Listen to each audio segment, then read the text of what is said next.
मध्ये मोठं नुकसान। तर जैसलमेरच्या किशनघाट भागामध्ये एक जिवंत बॉम्ब आढळलेला आहे आणि आताची महत्त्वाची बातमी, जैसलमेरच्या किशनघाट भागात एक जिवंत बॉम्ब आढळला। जैसलमेरमध्ये काल ड्रोन हल्ला करण्याचा प्रयत्न पाकिस्तानने केला होता आणि जैसलमेरच्या किशनघाट भागात एक जिवंत बॉम्ब आढळला। बॉम्ब आढळलेला परिसर आता सील करण्यात आलेला आहे। बॉम्ब निकामी करण्याचा प्रयत्न या ठिकाणी केला जातोय। जैसलमेरच्या किशनघाट भागात एक जिवंत बॉम्ब आढळला। हा परिसर त्यानंतर सील करण्यात आलेला आहे। लष्कराकडनं हा बॉम्ब जो आहे तो निकामी केला जाईल। पोलीस आणि हवाई दलाचं पथक घटनास्थळी दाखल झालेलं आहे। जैसलमेरमध्ये किशनघाट भागात हा जिवंत बॉम्ब आढळला।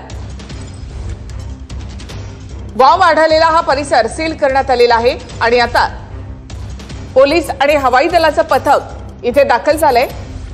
जैसलमेरच्या या परिसरामध्ये पाकिस्तानकडनं ड्रोन आणि मिसाईलना हल्ला करण्यात आलेला होता।